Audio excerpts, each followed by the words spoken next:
menjalankan perintah dan meninggalkan larangan. Dan ketaatan itu bukan hanya saja melaksanakan perintah, tetapi juga meninggalkan larangan.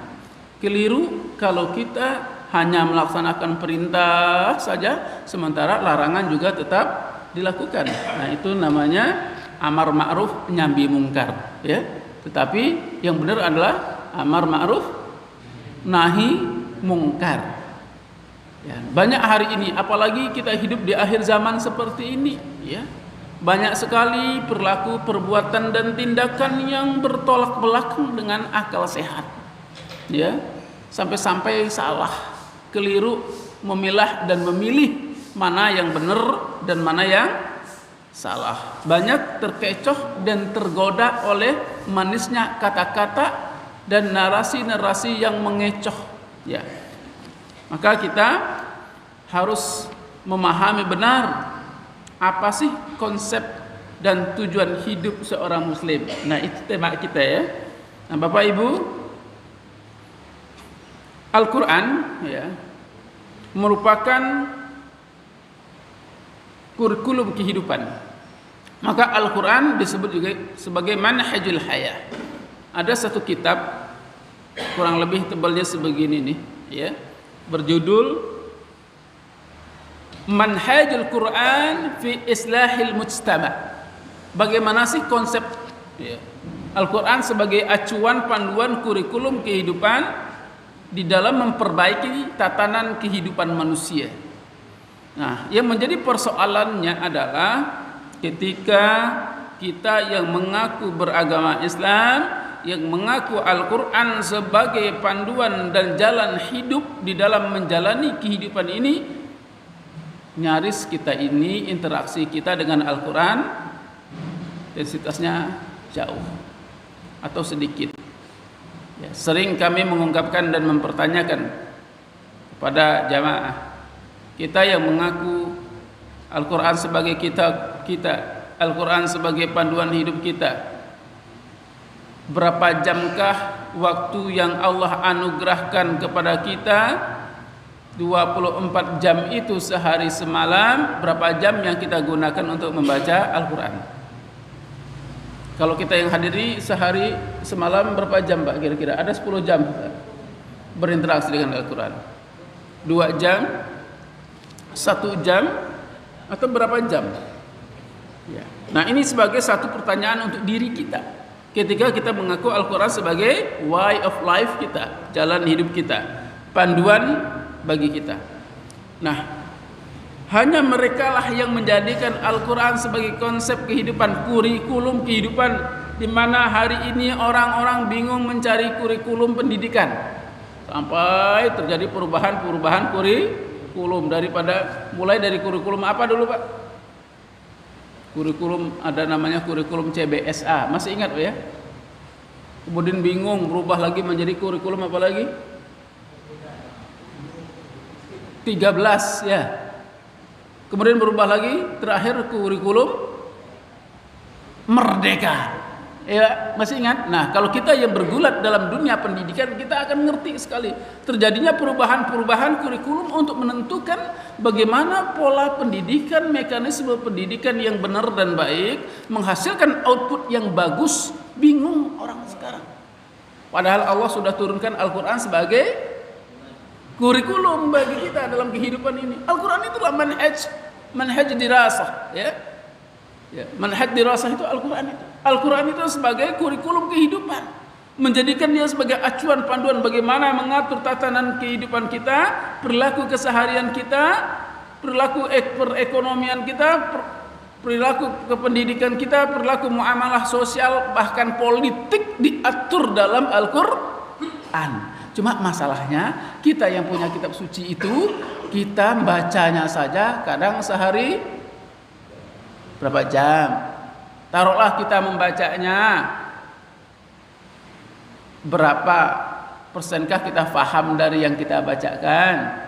Ya, Bapak Ibu baca Quran itu mudeng maknane ketika kita baca, ya. Ya, dzalikal kitabu la raiba fihi hudal lil muttaqin. Apalagi kita jamaah Masjid Al-Muttaqin ini, ya. sering baca ayat itu ya, mestinya ini adalah sesuatu yang familiar bagi kita. Kita meyakini ya, ayat yang kita baca itu. Kira-kira semuanya kita sudah paham Bu ya, arti daripada ayat yang kita bacakan tadi ya. Paham ya? Tapi insya Allah kalau jamaah Masjid Al-Muttaqin itu wajib tuh paham tuh ya, arti daripada ayat yang kita bacakan. Lah kalau kita baca lalu nak mudeng maknanya, terus kita mau ngapa? Ya, kehebatannya Al-Quran itu adalah kalau dilihat dari sisi pahala, mudeng apa-apa orang mudeng dapat pahala. Nah, hebatnya. Arti apa? Merugilah mereka yang tidak membaca Al-Quran. Padahal tidak hanya sekedar ngerti maknanya saja, tetapi Al-Quran itu akan mampu memberikan panduan kemanfaatan yang besar bagi kehidupan ini, manakala selain dia sering membacanya, faham maknanya, dia mengamalkannya. Dan tidak berhenti dia mengamalkan, dia mendakwahkannya. Itulah fungsinya Al-Quran sebagai way of life, Al-Quran sebagai kurikulum kehidupan ya. Mampu memberikan solusi dari setiap problem kehidupan manusia ini ya. Lagi-lagi kalau kita katakan kita yang hidup di akhir zaman ini dengan berbagai macam dinamika problematika kehidupan dengan berbagai macam persoalannya, kalau kita jauh dari Al-Quran, maka persoalan kehidupan itu akan semakin menyesak dan menjadikan jiwa ini lemah, mudah goncangnya. Sehingga banyak orang yang bingung hari ini ya. Sampai-sampai dalam masalah ekonomi ada orang yang bingung mengatakan demikian. Ustadz, jangankan yang halal Ustadz, yang haram saja susah katanya. Nah ini ucapan siapa ini? Ucapan orang yang stres, orang yang bingung, orang yang tidak punya dasar, tidak punya panduan, tidak punya visi misi hidup yang jelas, sehingga bingung dia untuk memilah dan memilih mana seharusnya yang dia pilih. Itu masalah urusan makan, minum. Itu kalau kita salah, tidak pandai memilah dan memilih, bisa rusak kehidupan ini. Apalagi salah dalam memilah dan memilih pemimpin ya. Apalagi sampai salah memilah dan memilih pemimpin yang akan kita pilih. Itu kalau sampai salah, bukan saja rusak untuk diri kita, tapi juga rusak untuk generasi kita yang akan datang. Ini orang Islam harus paham. Orang ngaku beriman harus paham betul. Memilah memilih urusan perut, urusan bagaimana menata dan mengelola kehidupan ini ya. Memilah dan memilih siapa yang akan menjadi pemimpinnya, itu orang Islam harus paham, karena dia semuanya akan dimintai pertanggungjawaban, tidak saja di dunia ini dampaknya, tetapi di akhirat nanti kita semua akan dimintai pertanggungjawaban.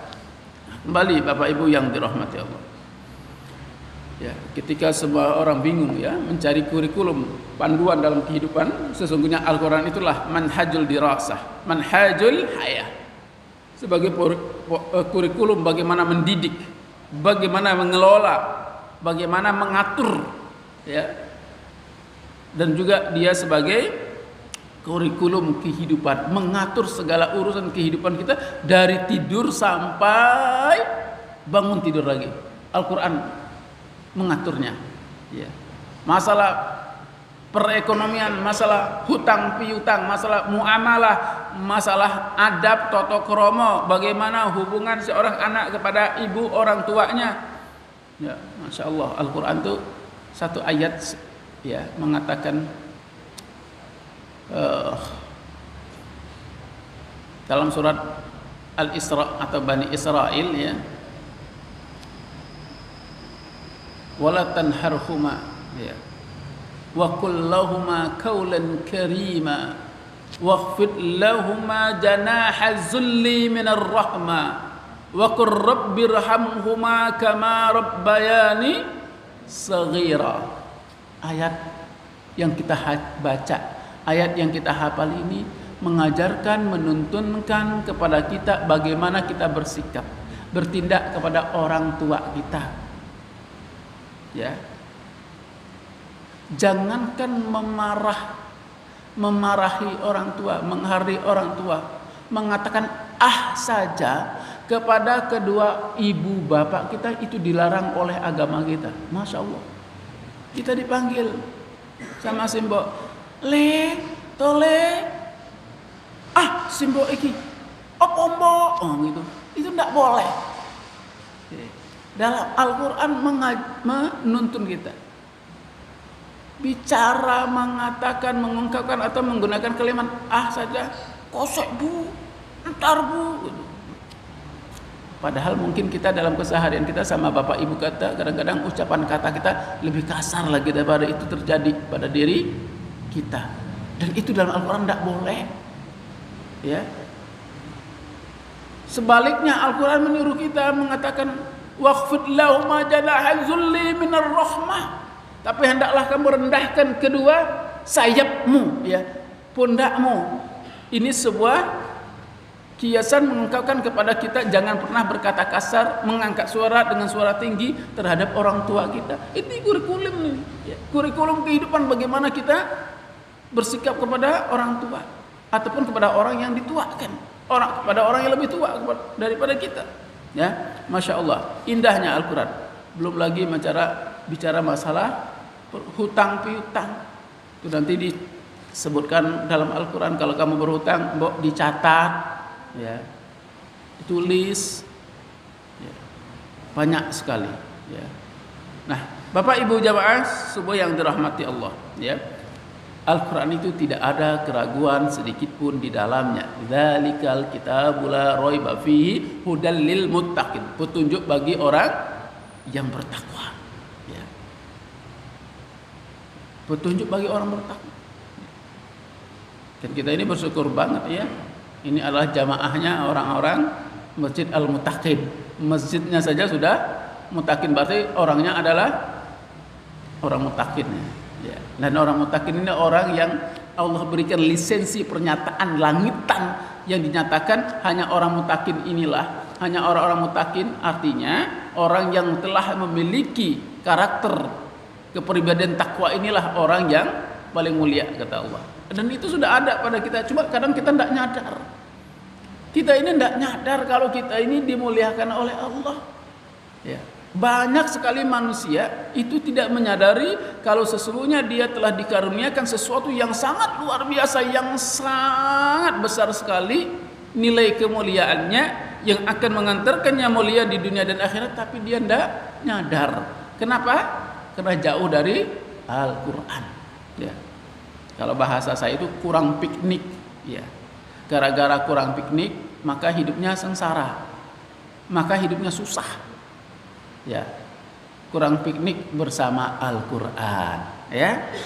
Nah, kita banyak-banyak piknik bersama Al-Quran, baca lagi Al-Quran, membaca sambil memahami maknanya, ya.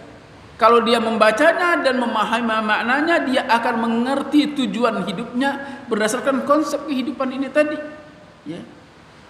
Karena Al-Quran sudah menjelaskan, ya, bahwa setiap Muslim kita ini sejatinya harus memiliki tujuan hidup, harus. Ya. Banyaknya orang galau, banyaknya orang gelisah, banyaknya orang sedikit-sedikit tertimpa sesuatu yang membuat dirinya gelisah karena, ya, dia tidak memahami tujuan hidupnya. Padahal Al-Quran menganjurkan kepada kita, hendaklah kamu mengerti, ya, memahami tujuan hidupmu. Ya. Tidak sedikit ayat yang menyebutkan, ya, sebagaimana disebutkan dalam surat Al-Baqarah ayat 201 dan 202. Nah, semua kita hafal nih, cuman lupa mungkin, ya. Ya. Sebenarnya setiap hari kita ucapkan di dalam doa kita. Apa bunyi ayatnya, Pak? Ya. Bunyi ayatnya ini menjelaskan tentang, ya, tujuan hidup yang harusnya dimiliki oleh kita. Ya. Cuma kita baca tidak paham, baca tapi tidak paham, akhirnya hidupnya ya biasa-biasa saja, begitu-begitu saja, dia tidak paham. Allah menginginkan seperti ini loh hidupmu, tapi kita pilih gaya, pola, toto coro hidup yang tidak sesuai dengan apa yang diinginkan oleh Allah. Ya. Allah mengatakan dalam firman-Nya surah Al-Baqarah ayat 201 dan 202. Wa minhum may yaqulu Rabbana atina fid dunya hasanah wa fil akhirati hasanah wa qina adzabannar. Ulaika lahum nasibum mimma kasabu wallahu sari'ul hisab. Ya. Dan di antara mereka ada orang-orang yang berdoa, ada orang-orang yang bermunajat, meminta, mengadu, mengharap kepada Allah, ya Rabb kami, ya Tuhan kami, Rabbana. Kan kita doa tuh, Rabbana, ya Rabb kami, ya Tuhan kami, atina fid dunya hasanah. Kita minta kepada Allah, ya Allah, berikan kepada kami hasanah. Apa itu hasanah, Pak? Bu? Kalau diartikan dalam diterjemahkan dalam bahasa Indonesia, kebaikan. Siapa sih orang yang tidak mau kebaikan? Apa ada orang yang tidak mau kebaikan? Semua orang itu pasti mau kebaikan. Tapi kebaikan yang dimaksudkan oleh Allah di dalam ayat ini bukan kebaikan sakarepe, tapi sakarepe Gusti Allah bagaimana seharusnya kita menjalankan hidup dan kehidupan ini. Ya, atina fid dunya hasanah. Ya. Dan kita meminta juga kepada Allah wa fil akhirati hasanah. Ini ayat mengajarkan dan menuntunkan kepada kita, memberikan isyarat bahwa hidup ini tidak hanya di dunia saja, Pak. Bu, hidup ini tidak hanya di dunia saja. Ya. Panjenengan pagi hari ini duduk, sudah sholat tahajud tadi malam sampai ketiduran ya. Nah, sampai ketiduran, sampai dijemput. Ya, ketiduran. Ya. Jadi malam saya baru jam 1 ngantar anak yang ke Jogja, berangkat ke Batam. Nah, jadi sampai jam 2 masih. Ya, sampai. Ya, kemudian tidur lagi. Nah, termasuk kita pagi hari ini bangun sholat malam tadi malam kan, kemudian sholat subuh duduk mendengarkan pengajian sambil ngantuk-ngantuk, bahkan tidur pun kita saat ini dicatat sebagai amal. Indahnya Bapak Ibu, panjenengan semua ini duduk seperti ini mendengarkan pengajian, ngantuk, tidur pun saat ini itu punya nilai pahala. Keren nggak? Mana ada di masjid duduk mendengarkan pengajian tertidur, Pak. Tahu-tahu sadarnya setelah snacknya keluar. Ya. Itu pahala, Masya Allah. Maka harus kita hidupkan kegiatan ini karena ini nilai pahala semua. Kembali kepada ayat ya. Jadi ternyata Allah Subhanahu wa taala itu memerintahkan kepada kita yang menjadi doa kita, ya. Itu Allah perintahkan. Ini menunjukkan banyak sekali manusia itu tidak paham. Maka kita baca, kita pahami maknanya agar kita paham. Kita disuruh ngapa hidup di dunia ini? Ya, Allah suruh. Mintalah kepada Allah dengan ungkapan apa? Ungkapan ya Allah, berikan kepada kami kebaikan dunia dan kebaikan akhirat. Kembali ayat ini menerangkan kepada kita bukan saja kita ini hanya butuh kebaikan di dunia saja, tapi sesungguhnya kita juga butuh kebaikan untuk sangu kita di akhirat nanti. Ya. Wa qina adzabannar. Masya Allah. Secara spesifik doa ini, ayat ini menuntunkan kepada kita, wahai manusia, kamu jangan saja hanya mengharapkan kebaikan dunia dan kebaikan akhirat, tapi lebih dalam, lebih jauh daripada itu, minta, ngadulah kepada Allah. Ya Allah, selamatkan kami dari api neraka ya Allah. Pak, Bu, begitu kasih sayangnya Allah, begitu dahsyatnya Al-Quran mengedukasi kita, mendidik kita sebagai kurikulum kehidupan ini, ya, mendidik kita untuk selamat daripada azab api neraka. Padahal kita kalau melihat perangai kita, Pak, Bu, kalau melihat pola dan tingkah kita, kalau melihat dosa dan salah kita, kalau melihat dan mengingat dosa lisan kita, ucapan kita kepada orang tua kita, perlakuan kita kepada bapak ibu kita mungkin karena kebodohan atau ketidaktahuan kita, sepertinya diri ini layak masuk nerakanya Allah. Melihat dosa kita kayaknya untuk mendapatkan surganya Allah, kalau menurut akal kita jauh, ya. Tapi Allah Maha Kasih, Maha Penyayang, diingatkan terus. Tapi sayangnya kita tidak mau terus mengingatnya, ya. Kita tidak mau terus selalu membersamai Al-Quran dengan membaca dan memahami maknanya, ya. Padahal kita semua ini juga dijanjikan oleh Rasulullah, ya. Satu sisi Rasulullah mengatakan kullu ummati yadkhulunal jannah, seluruh umatku itu masuk surga. Nah, penjenengan ini kita semua ini sudah dijamin masuk surga semua, Pak. Ya. Yakin enggak, Pak, kalau kita ini pasti masuk surga? Yakin enggak? Yakin, harus yakin. Ya. Berdoalah agar kita pasti masuk surga. Katakan amin, ya. Ya. Amin aja dulu. Apapun yang Allah katakan untuk kebaikan kita di dunia wal akhirah, aminkan aja dulu, ya.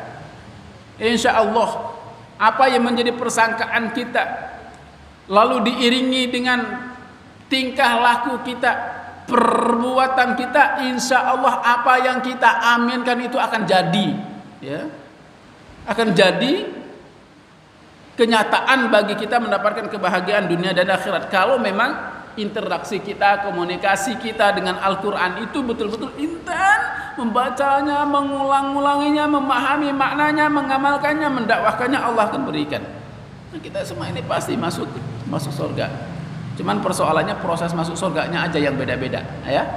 Ada yang dikumbah dulu sehari di neraka, mungkin kena untuk membersihkan. Karena untuk masuk surga itu hanya orang-orang yang bersih.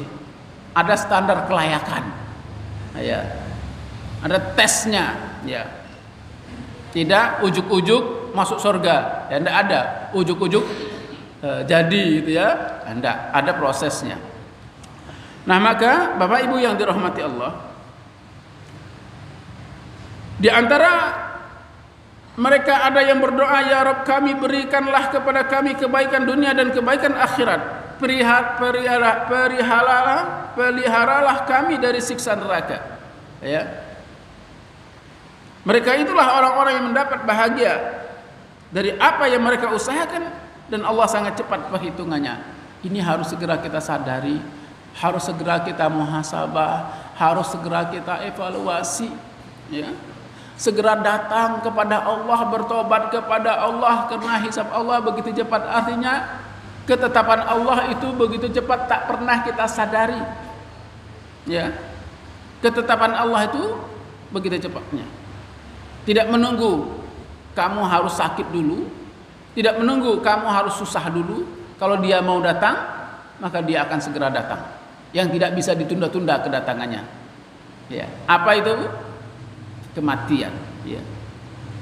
Karena kematian itu adalah sesuatu yang pasti. Maka mari kita persiapkan untuk sesuatu yang pasti itu. Jangan sampai kita terlena dan terbawa oleh kehidupan yang membuat diri ini lupa akan sesuatu yang pasti, ya.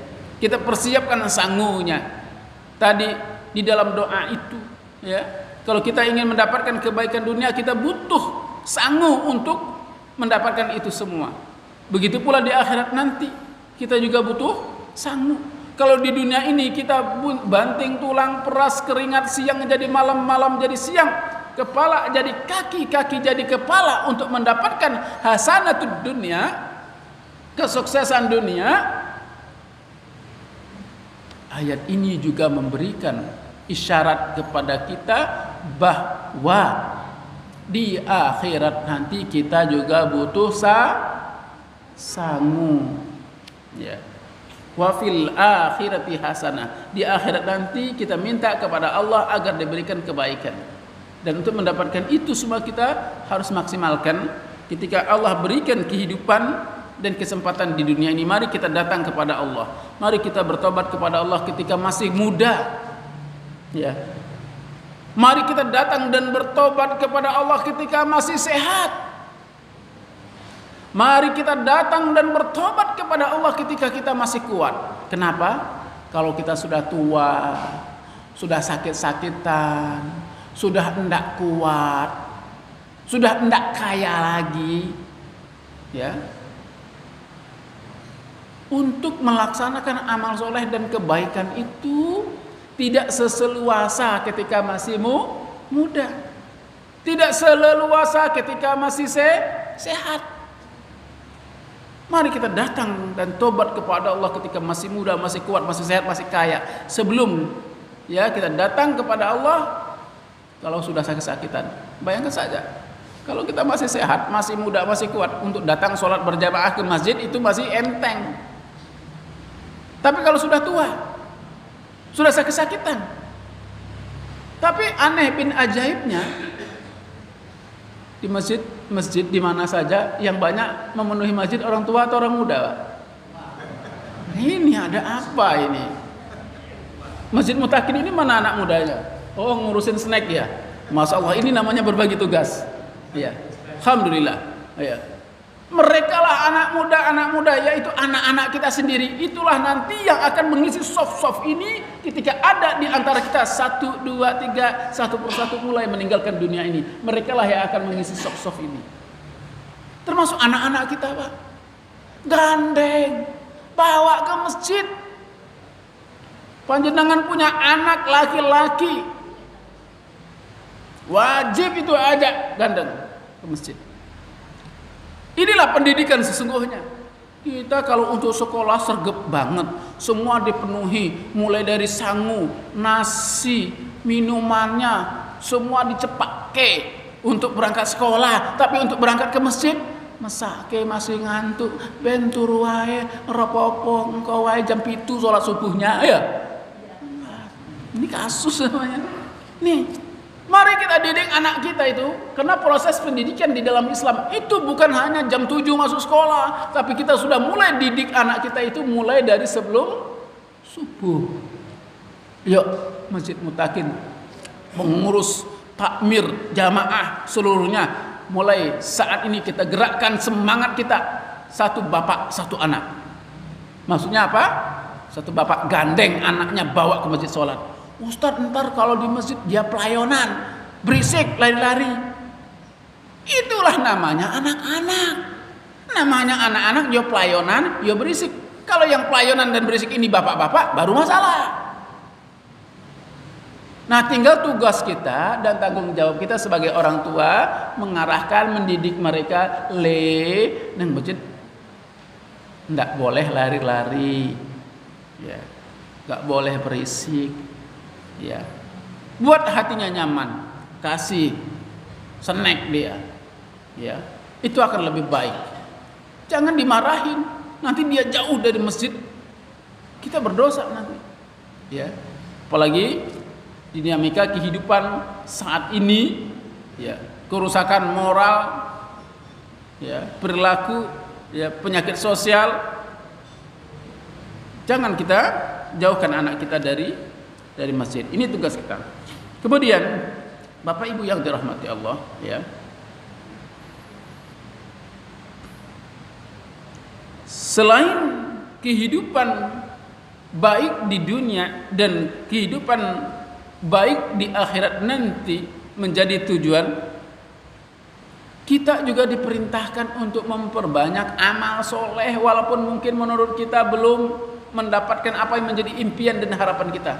Jangan pernah kamu lelah, jangan pernah kamu bosan, jangan pernah kamu leren daripada amal soleh, kata Allah. Ya, sebagaimana Allah sebutkan, untuk mendapatkan kebaikan itu semua hendaklah kamu senantiasa man amila salihan min zakarin aw untha wa huwa mu'minun falanuhyiyannahu hayatan thayyibah wa lanajziyannahum ajrahum bi ahsani ma kanu ya'malun. Ini sampai jam berapa, Pak? Sudah habis ya? Sampai snacknya di depan sini atau snacknya di luar? Oh, di luar ya? Ini mohon maaf tadi terlambat ya. Ya. Berapa menit lagi, Pak, ini? 5 menit lagi. Oke. Ini ngaji kayak begini ini tidak cukup sebenarnya ya, 1,5 jam ataupun 1 jam. Tapi tak apalah ya. Yang terpenting bagi kita jangan pernah kita leren daripada amal soleh. Kita minta kepada Allah kalau sang el maut datang menjemput kita, kalau kematian itu datang menjemput kita, kita sedang beramal soleh, Pak.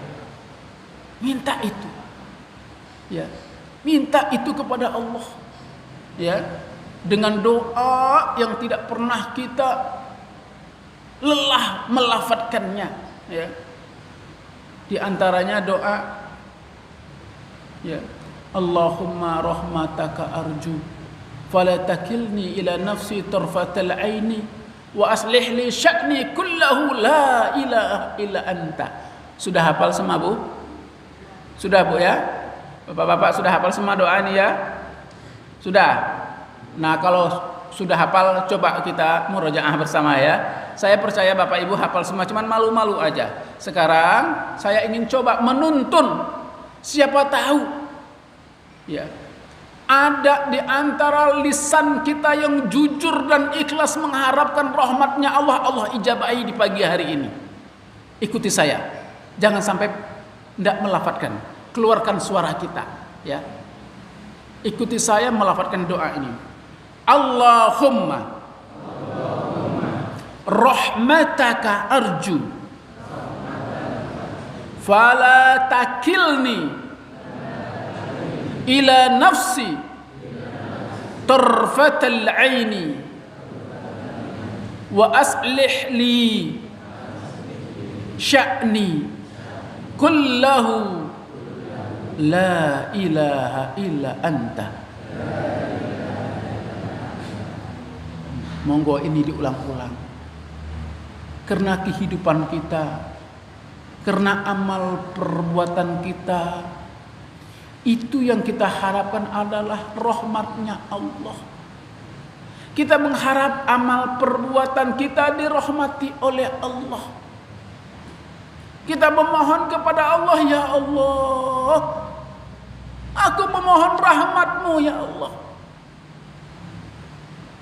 Fala takilni ila nafsi tarfatal aini. Janganlah kau bebankan sesuatu yang aku tak mampu memikulnya ya Allah, yang menjadikan aku terpleset ya Allah, walau hanya sekecil lah, ya, walau hanya kecil. Wa aslih li sya'ni kullahu, ya Allah, aku memohon kepadamu, benahi, perbaiki urusan hidupku ya Allah. Kita minta kepada, minta diislah. Jangan sampai kematian dan sang el maut itu datang menjemput kita, kita belum di jalannya Allah, jangan sampai. Wa aslih li sya'ni kullahu, kita minta kepada Allah, ya Allah, bukakan kesadaran yang tinggi pada diriku untuk selalu berada di jalanmu ya Allah. Jadikan aku ketika sang el maut datang menjemputku ya Allah, kalimat la ilaha illallah menghiasi bibirku ya Allah. Kita minta, ya, karena ketika kita dimampukan oleh Allah untuk melafadzkan dan melantunkan kalimat la ilaha illallah di akhir hayat kita, surgalah jaminannya. Man kana akhiru kalamu la ilaha illallah dakhalal jannah. Ya, barang siapa yang di akhir ucapan lisannya ini la ilaha illallah, maka surgalah tempatnya. Maka mari Bapak Ibu, yang dirahmati Allah, kita minta kepada Allah ketika kita masih sehat ini, kita masih kuat ini, kita masih muda-muda, dan kita masih kaya ketika Allah masih menitipkan hartanya kepada kita. Ketika ada ajakan, hasungan, informasi tentang amal soleh, jangan pernah dilewatkan kesempatan itu. Pastikan kita ada di sana. Walaupun hanya 1.000 rupiah, pastikan kita ada di sana. Untuk ikut andil dalam amal soleh ini. Bisa jadi yang sedikit itulah yang Allah rahmati, yang Allah terima, yang Allah cintai, yang Allah ridai, yang bisa menolong dan menyelamatkan kita. Ya, mari kita terus berusaha memaksimalkan mendidik diri kita, keluarga kita, anak-anak kita, masyarakat kita, dan orang-orang yang kita cintai, ya, untuk mendapatkan ya, cinta dan rahmatnya Allah. Ya, semoga seluruh jamaah Masjid Al-Muttaqin ini, saya doakan diri saya dan kita semua layak mendapatkan ampunan Allah. Jangan sampai kita mampir walaupun hanya sekejap di nerakanya Allah. Kita tidak kuat, ya, tidak kuat, tidak mampu. Memang kita sadar dosa kita banyak, tapi ingatlah rahmat dan kasih sayang Allah lebih luas daripada salah dan silaf kita. Nah, mulai hari ini, yuk mari kita mengevaluasi diri, membenahi diri untuk bisa memilah dan memilih mana yang terbaik, ya. Jangan sampai kita salah yang akan merugikan diri kita. Baik Bapak Ibu, ya. Oh gitu, monggo. Assalamualaikum warahmatullahi wabarakatuh. Waalaikumsalam warahmatullahi wabarakatuh. Dari uraian tadi bagaimana Al-Quran merupakan pegangan hidup, filosofi, pengaturan hidup, baik dunia maupun di akhirat. Tapi kenyataannya kita tonton hampir tiap hari, setiap jam, setiap detik di tayangan TV kita, di kalangan eksekutif atas sepertinya saling memuja, koruptor dan sebagainya. Di kalangan akar rumput bawah terjadi kecelakaan, pembunuhan, akhir-akhir ditambah lagi dengan sembako yang mahal, sehingga situasinya mungkin krodit. Yang ingin saya tanyakan, penyebabnya itu apa, Ustaz? Negara kok Cina, tapi kenyataannya sehari-hari kita dipertontonkan seperti itu. Padahal saya Ustaz gambarkan tadi bagaimana Al-Quran ini filosofi dari kalau kita boleh robbah, berarti kan ada kesalahan di sini. Nah, ingin saya tanyakan kesalahannya di mana? Terima kasih. Ya, Masya Allah, ini pertanyaan bagus sekali, menyasar pada hakikat hidup kita. Hakikat hidup kita. Mengapa Allah sudah berikan banyak kenikmatan kepada kita? Berbicara lebih spesifik tentang negeri kita ini saja, yang gemah ripah, loh jinawi, kayu dilempar jadi tanaman, gitu Pak ya. Kayu itu maksudnya pohon singkong mungkin ya. Kayu dilempar jadi tanaman, Masya Allah. Tapi mengapa kesenjangan sosial, ekonomi berada di bawah garis rata-rata? Ada apa? Bapak Ibu yang dirahmati Allah, ya. Tentu ini menjadi muhasabah dan evaluasi bagi kita. Allah sudah memberikan dunia ini, ya, sudah memberikan kesempatan ini kepada kita. Allah katakan, wa alhamaha fujuraha wa taqwaha, qad aflaha man zakkaha wa qad khaba man dassaha. Allah sudah berikan, ya, telah mengilhamkan, ya. Ada yang baik, ini baik, kalau kamu melakukan ini kamu akan mendapatkan kebaikan, tapi kalau kamu melakukan ini akan mendapatkan keburukan. Sudah Allah berikan. Cuma manusia ketika tadi saya katakan jauh interaksinya, jauh dari memahami dari apa yang dia yakini Al-Quran sebagai panduan konsep kehidupan, tidak dia pahami dengan baik sehingga salah memilih mana yang seharusnya dia lakukan. Maka terjadilah keburukan-keburukan itu, terjadilah hal-hal yang tidak baik, ya. Padahal Allah sudah janjikan, siapa saja, kata Allah, man amila solihan, siapa saja yang di dalam hidupnya mengikuti panduanku atau beramal soleh, ya, min dzakarin au untha, ya, langsung Allah sebutkan jenisnya, baik laki-laki maupun perempuan, ya, siapa saja. Kalau dia beramal soleh, artinya sesuai dengan apa yang Allah ilhamkan, apa yang Allah pandukan daripada Al-Quran yang sebagai kitab suci kita, sebagai panduan kita di dalam menjalani kehidupan ini, ya, falanuhyiyannahu hayatan thayyibah. Itu janji Allah. Kalau kamu ikuti, kamu beramal soleh, ya, maka akan aku berikan, ya, kehidupan yang baik kepadamu. Falanuhyiyannahu hayatan thayyibah. Ya. Kalau orang ini mengikuti apa yang Allah pandukan, tidak akan terjadi pun kalau ada itu dia pahami sebagai ujian keimanannya, sehingga dia akan menyikapi dengan kacamata iman, ya, karena dia akan menyadari apa yang terjadi pada dirinya ini adalah ketetapan Allah, ini adalah ujian dari Allah. Dia tahu banget, alladzi khalaqal mauta wal hayata liyabluwakum ayyukum ahsanu amala. Dia tahu, dia sadar semua ini adalah ujian dari Allah, maka aku harus melakukan yang lebih baik lagi. Ketika setiap individu, setiap pribadi mukmin ini berpikir seperti itu, berbuat yang terbaik, maka kebaikan itulah yang akan terjadi, ya. Lagi-lagi kembali kepada Al-Quran. Nah, kalau hari ini dari berbagai level kalangan, baik eksekutif maupun, ya, grassroots, ya, banyak terjadi hal-hal yang tidak sesuai dengan sebagaimana sejatinya harus terjadi. Itulah fitnatud dunia, ya, dalam bahasa hadisnya ada fitnatus subuhat. Ketika fitnatus subuhat ini menimpa kehidupan kita, cara hidup kita salah mengambil tuntunan kehidupan, maka akan terjadi banyak kerusakan mulai dari masalah ekonomi, sosial, bahkan politik. Sebagaimana hari ini yang terjadi, saling hujat, saling cari celah, menjatuhkan satu dengan yang lainnya. Tapi kita yakinlah, ya, kalau kita memahami untuk apa kita diciptakan, bagaimana menjalani kehidupan, dan kemana ending daripada hidup ini, insya Allah, ya, kita akan sampai kepada ending yang happy, alias happy ending atau husnul khotimah. Ini impian dan harapan kita.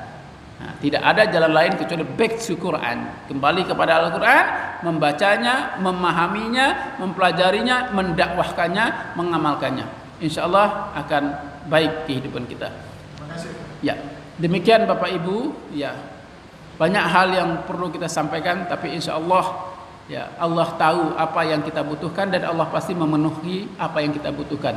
Allah tidak memenuhi semua apa yang kita inginkan, karena manusia itu akeh keinginannya. Tapi kalau kebutuhannya, apalagi orang itu beriman, pasti kebutuhannya akan dipenuhi oleh Allah Subhanahu wa taala. Demikian yang bisa kita sampaikan. Mohon maaf atas segala kekurangan, juga keterlambatan. Semoga Allah merahmati amal kita semua, mencatat duduk kita, mencatat ngantuk kita, mencatat langkah kaki kita sebagai amal soleh. Indah sekali, ya.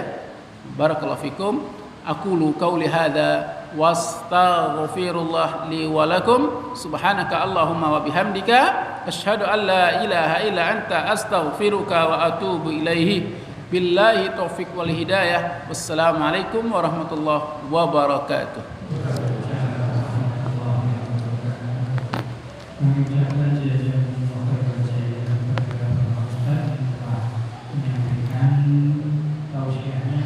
Semoga jalan kita tutup dengan bacaan